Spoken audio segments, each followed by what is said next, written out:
नमस्कार, स्वागत है आप सभी का। मैं हूं आपके साथ हितेश व्यास और आप देख रहे हैं मध्य प्रदेश छत्तीसगढ़ का नंबर 1 इलेक्शन बुलेटिन। 23 में प्रदेश, 24 में देश। विधानसभा चुनाव के साथ साथ देश में होने वाले लोकसभा चुनाव से जुड़ी हुई तमाम अपडेट और तमाम बातें, तमाम रणनीति समेटकर इस बुलेटिन में खास तौर पर आपके लिए लेकर आते हैं। किसी एक खास विषय पर चर्चा भी करते हैं। आज बात करेंगे छत्तीसगढ़ के एक महत्वपूर्ण विषय की जो सीधा सीधा जुड़ा है युवाओं के साथ, युवा बेरोजगारों के साथ, चूंकि एक तरह का मास्टर स्ट्रोक कांग्रेस सरकार की तरफ चला गया है बेरोजगारी भत्ते को लेकर। लेकिन जब से यह ऐलान हुआ है उसके बाद से लगातार सियासी बयानबाजी भी हो रही है और वार प्रतिवार का सिलसिला भी चल रहा है। चूंकि 1 तारीख से इस योजना पर काम शुरू हो जाएगा, लिहाजा इस पर एक बार फिर से बयानबाजी तेज हुई है। क्या है यह पूरा मामला, इस पर बातचीत करेंगे। दोनों ही पार्टी के युवा नेता हमारे साथ में होंगे, उनसे बातचीत करेंगे।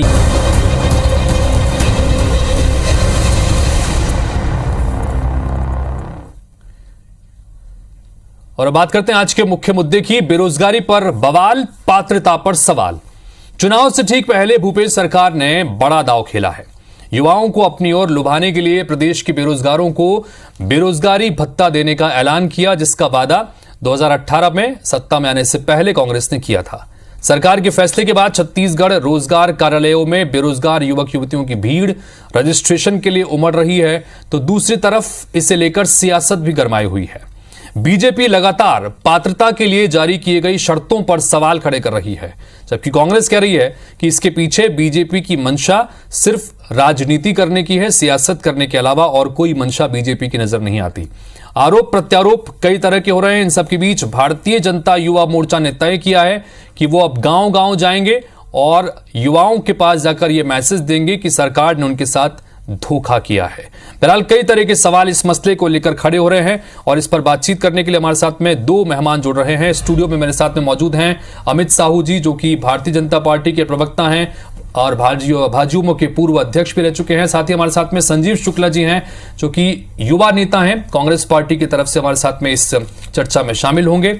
और आप दोनों से बातचीत के सिलसिले को शुरू करें उससे पहले एक रिपोर्ट के जरिए देखिए कि अब तक इस मसले को लेकर किस तरह की बयानबाजी हो रही है और बेरोजगारी भत्ते को लेकर क्या कुछ कहा जा रहा है।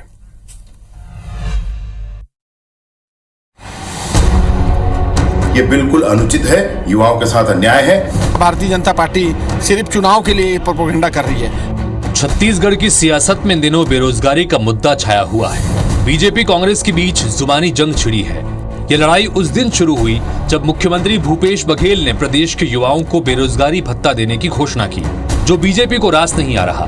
दरअसल भूपेश सरकार ने बजट में 12वीं पास बेरोजगारों को 2500 रुपए हर महीने देने के लिए 250 करोड़ के बजट का प्रावधान किया, जिसके बाद से ही बीजेपी योजना की शर्तों पर सवाल उठा रही है। उसका दावा है कि ज्यादातर युवकों को इसका लाभ नहीं मिलेगा। सरकार के छल को उजागर करने भारतीय जनता युवा मोर्चा के कार्यकर्ता अब गाँव-गाँव जाएंगे। यह पात्रता की सूची निकाली है सरकार ने या अपात्रता की सूची निकाली है? नौजवानों को बेरोजगारी भत्ता देना चाहते हैं या शराबबंदी की तरह उस पर भी घालमेल करना चाहते हैं? और बजट में इस पूरी योजना के लिए प्रावधान सरकार ने सिर्फ 250 करोड़ रुपया रखा है, अर्थात सिर्फ 1 महीने का सरकार देना चाहती है, या फिर संख्या इतना कम करना चाहती है कि उस आधार पर आगे बढ़ सके। ये बिल्कुल अनुचित है, युवाओं के साथ अन्याय है, ऐसा नहीं होना चाहिए। इधर कांग्रेस बीजेपी के अभियान को कोरी राजनीति बता रही है। संसदीय सचिव विकास उपाध्याय ने कहा कि पहले भारतीय जनता पार्टी बेरोजगारी भत्ता नहीं दिए जाने को लेकर हल्ला कर रही थी और अब जब मुख्यमंत्री ने इसके लिए बजट भी जारी कर दिया है तो इस पर सवाल खड़े किए जा रहे हैं। कांग्रेस ने दावा किया कि छत्तीसगढ़ के बेरोजगारों को भूपेश बघेल पर भरोसा है। बजट में बजट पढ़ने का काम मुख्यमंत्री ने किया तो युवाओं बेरोजगारों के लिए 2500 रुपया प्रति माह की घोषणा उन्होंने की है। भारतीय जनता पार्टी के पास मुद्दा नहीं है। 4 साल तो जनता के बीच में गए नहीं, अब वो सोच रहे हैं कि कैसे मुद्दा निकाला जाए। इस प्रदेश की जनता भली भांति जान चुकी है कि भूपेश से तो भरोसा है। बेरोजगारी पर सियासी बयानबाजी का सीधा कनेक्शन चुनाव से है। दरअसल इस बार वोटर लिस्ट में 3 लाख से ज्यादा युवा वोटर्स जुड़े हैं। ऐसे में बीजेपी और कांग्रेस दोनों ही बेरोजगारों को अपने पाले में करना चाहती है। बेरोजगारी भत्ते पर आरोप प्रत्यारोप की सियासत के बीच कई सवाल भी उठ रहे हैं। सबसे बड़ा सवाल यह है कि जिन शिक्षित बेरोजगारों को भत्ता देने की योजना है उसके लिए सरकार के पास क्या आंकड़े हैं? क्या वाकई सभी बेरोजगारों को इसका लाभ मिलेगा या इसमें अब भी कोई पेच फंसा है? राजेश मिश्र, IBC 24, रायपुर। तो बेरोजगारी भत्ते को लेकर किस तरह की सियासत हो रही है, ये आपने इस रिपोर्ट के जरिए देखा। मोटे मोटे तौर पर अगर आंकड़ों के लिहाज से देखें तो छत्तीसगढ़ में इस वक्त करीब 18 से अगर 29 साल के वोटर्स की संख्या को गिने, जिसमें नए वोटर्स जो हाल में शामिल किए गए हैं, ये कुल मिलाकर करीब 46 से 47 लाख के बीच में बनते हैं। यानी एक बहुत बड़ा वोट बैंक है, जाहिर सी बात है। और ऐसे में बेरोजगारी भत्ता देने का ऐलान किया जाना वाकई में एक बड़ा मास्टर स्ट्रोक की तरह से माना जा रहा है। लेकिन उसके बाद कई तरह की पात्रता के नियम को लेकर इस पर सवाल जवाब का सिलसिला भी शुरू हो गया है। दोनों मेहमान हमारे साथ में बने हुए हैं। अमित साहू जी, आपसे ही चर्चा की शुरुआत करते हैं।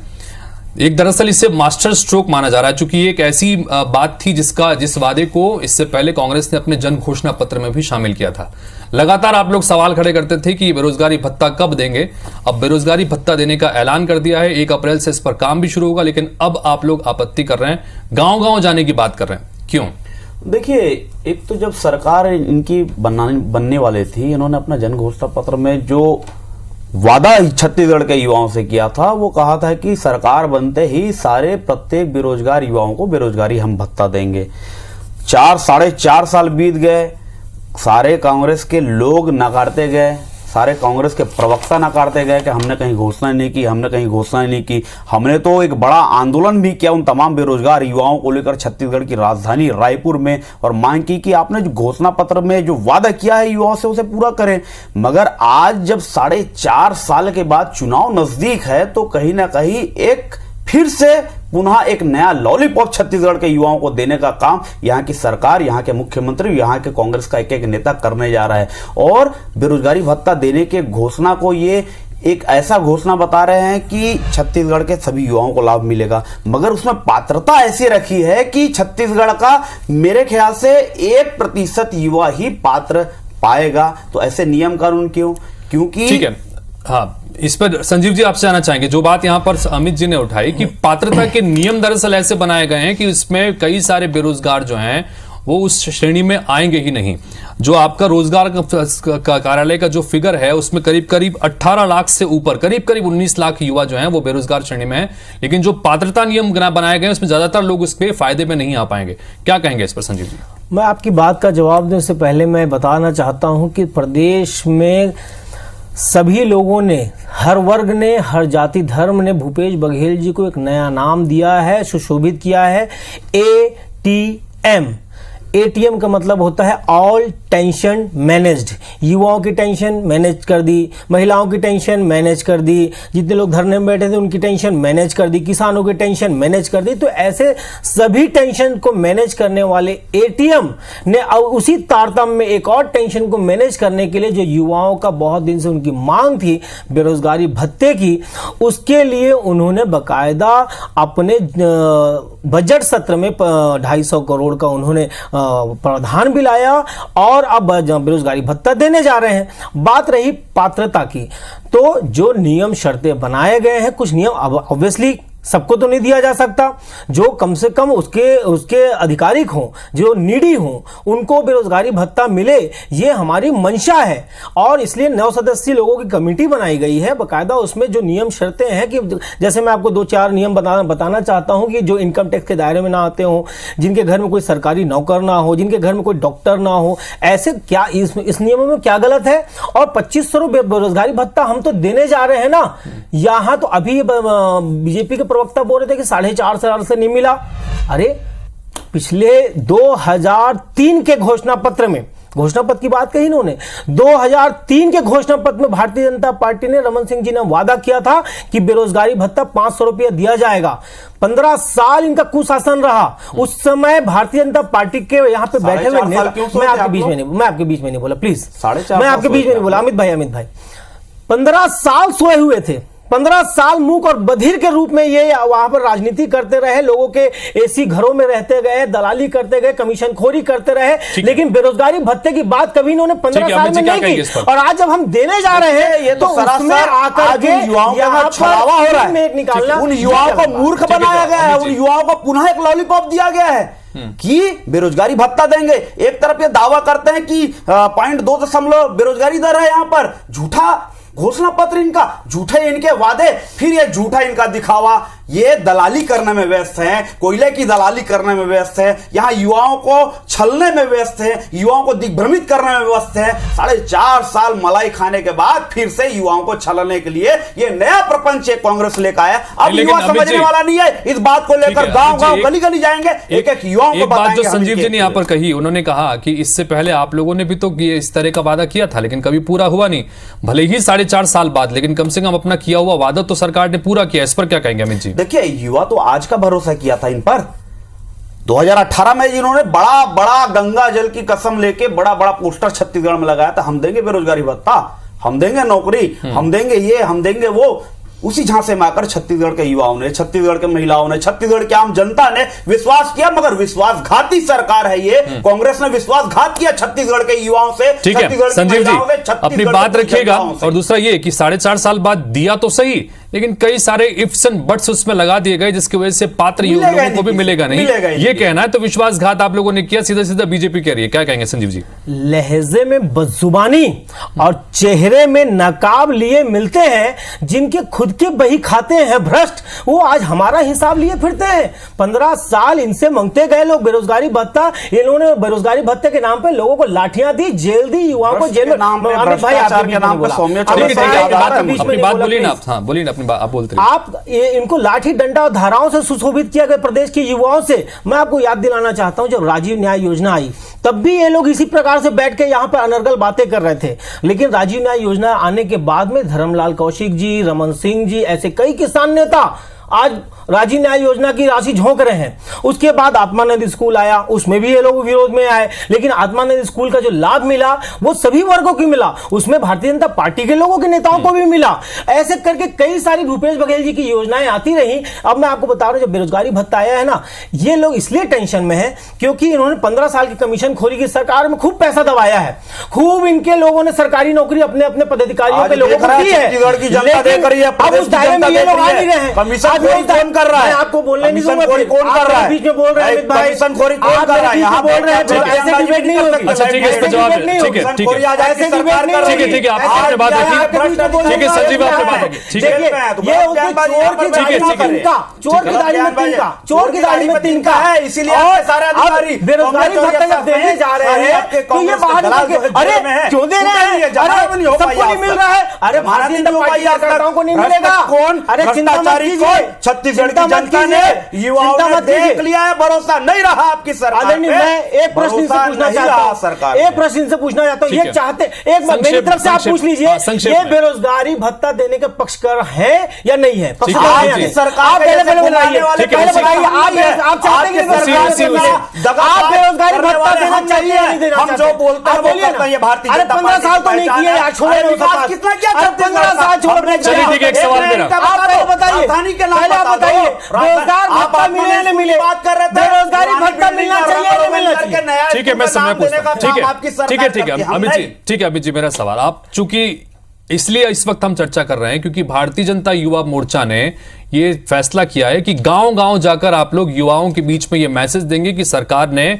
विश्वासघात किया। जैसे क्या बात है आप कर रहे हैं, क्यों ऐसा लग रहा है? चूंकि और खासतौर पर ये, और आगे क्या रणनीति रहने वाली है आप लोगों की इस खासतौर पर बेरोजगारी के भत्ते के मुद्दे को लेकर? देखिए, बेरोजगारी के मुद्दे पर कांग्रेस ने कहा था छत्तीसगढ़ के प्रत्येक पंजीकृत बेरोजगार, जितने भी बेरोजगार है, पंजीकृत है, जिनका पंजीयन हुआ है रोजगार कार्यालय में, उनको देंगे बोले। अब आज एक ऐसा नियम कानून पेश के तहत इन्होंने फंसा दिया तो कई अपात्र हो जाएंगे। 4.5 साल तक ये सोए थे। हमारा तो विरोध यही है, हमने तो शुरू से ही मांग की, चरणबद्ध तरीके से आंदोलन किया, हर एक जिले में, हर एक ब्लॉक में, हर एक कस्बे में हमने आंदोलन किया, युवाओं को जागृत किया। फिर से अब वही युवा जो है जिनके साथ हमने मिलकर 24 अगस्त को एक बड़ा हल्ला बोल का कार्यक्रम किया, फिर उस आंदोलन को देखते हुए भयभीत होकर मुख्यमंत्री ने बेरोजगारी भत्ता देने का संजीव जी, क्या रणनीति आपकी? क्योंकि भारतीय जनता पार्टी की से बाजियों में जो है वो गांव-गांव जाकर युवाओं को ये बताने वाले हैं कि आपके साथ विश्वासघात हो रहा है बेरोजगारी भत्ते को लेकर। आप लोगों की तरफ से क्या रणनीति इसको लेकर? देखिए, मैं इनकी बात पूरी सुना, मैं चाहता हूं बीच में इंटरप्ट ना हो। गांव-गांव जा रहे हैं, अच्छी बात है, जाना चाहिए। बिल्कुल जाइए, लेकिन साथ ही साथ वहां जाकर के लोगों को जवाब भी दीजिएगा कि 2 करोड़ रोजगार देने का वादा आपके मोदी जी ने किया था। आज 16 करोड़ रोजगार देश में कहां गए, और अगर नहीं दे पाए हो तो उसके लिए माफी मांगिएगा, वरना 16 करोड़ रोजगार का ब्यौरा भी गांव-गांव दे के आइएगा। आपकी सरकार ने जो छात्रों से, युवाओं से वादा किया था, वो वादा आप पूरा नहीं कर पाए। आप जा रहे हैं तो गांव में जाके ये बताइएगा कि माननीय भूपेश बघेल बेरोजगारी भत्ता देने जा रहे हैं और हम उस बेरोजगारी भत्ते के विरोध में खड़े हैं। हमने 15 साल आपको बेरोजगारी भत्ता नहीं दिया, हमने बेरोजगारी भत्ते के नाम पर आपको लाठियां दी, डंडे दिए, जेल भेजे, और आंदोलन देखिए मैं आपके बीच में नहीं बोला, समय खत्म हो रहा है। तो आप गांव जाके बताइए और आपके चैनल के माध्यम से ये बताएं तो नहीं करते, बेरोजगारी मूर्ख बना देते, युवाओं को मूर्ख बना देते। बेरोजगारी के नाम पर छलना ही आया बेरोजगारी के नाम पर आपकी सरकार ने छला है, जब ये छला है, यही बताएंगे हम जाकर गाँव में जाकर बताएंगे। प्रदर्शन आप नौकरी की बात कर रहे हैं, 5 लाख नौकरी किसने दिया करके पोस्टर लगाए छत्तीसगढ़ में? आपकी सरकार ने, भूपेश बघेल ने विधानसभा में 18,000 का आंकड़ा पेश किया। अरे झूठी है आपकी सरकार, झूठे हैं आप, जब मुख्यमंत्री झूठे हैं। चलिए, बेरोजगारी का बात, ठीक है, हो गया, समय खत्म हो गया।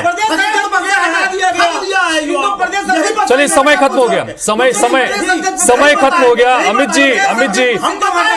जी, संजीव जी, समय खत्म हो गया, चलिए, संजीव जी, समय ठीक है, समय खत्म हो गया। बेरोजगारी के मसले को लेकर, ठीक है, अमित जी, समय खत्म हो गया, प्लीज, समय खत्म हो गया।